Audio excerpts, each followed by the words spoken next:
One of the biggest developments was in 1954 when Roy Richter started the Bell Helmet Company. Taking inspiration from the helmets worn by fighter pilots, he developed the Bell 500.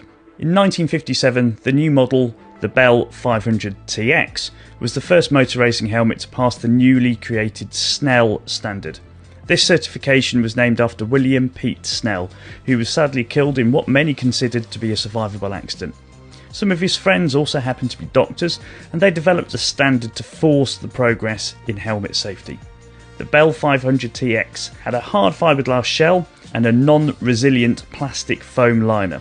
This development basically meant that in the event of an impact, the liner would compress and absorb some of the energy, slowing the driver's head down and lessening the blow. It's essentially exactly the same theory used today.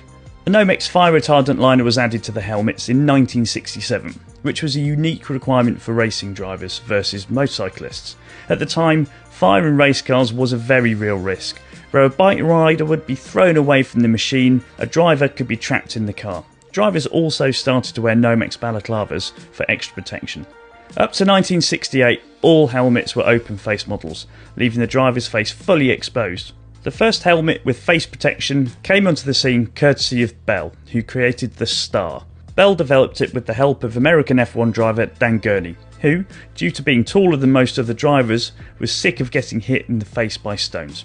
There was concern from the drivers that full-face helmets would be a disaster in the wet, with the visor steaming up, or, when it was hot, there wouldn't be enough airflow to keep them cool. But as it became clear that the improvements in safety outweighed these drawbacks, more and more drivers started to follow the trend.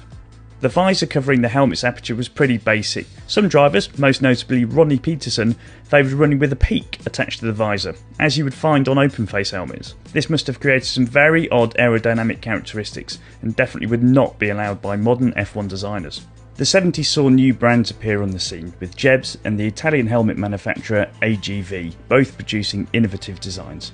AGV recognised that they could make a lighter helmet and supplied Niki Lauda in the 1976 season when he was with Ferrari. However, in the now famous incident at the Nürburgring, when Lauda's car veered off the track, crashing hard and bouncing back onto the road and catching fire, the helmet, for whatever reason, came off in the impact, and Lauda was trapped in the flaming car with only his Nomex balaclava covering just part of his head. Bravely pulled from the wreckage by fellow drivers, Lauda would be in a coma and actually had his last rites read to him. Heroically, Lauda quickly recovered and got back into the Ferrari and continued the rest of the season after only missing 2 races. 1977 saw, for the first time, the introduction by the FIA a new regulation which all helmets had to comply with. The regs focused around the materials used in its construction, the strap and the visor. In 1979 it was mandated that all helmets must be fitted with a medical air supply.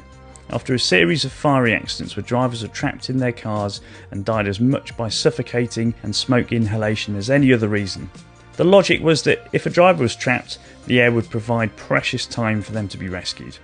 You can see the thick rubber tube on the side of the drivers' helmets from that era. Some drivers also wore a large Nomex scarf which attached to the base of the helmet for even more fire protection.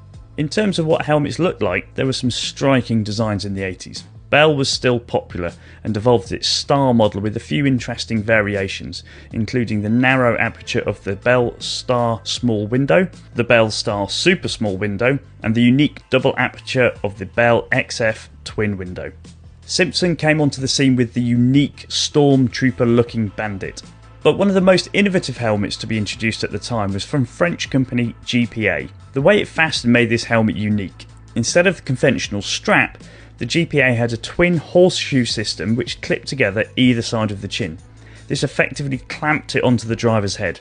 By all accounts it was very comfortable, but questions were raised about the system after a number of incidents, most notably that of Gilles Villeneuve, when during his fatal crash at Zolder, the helmet came off.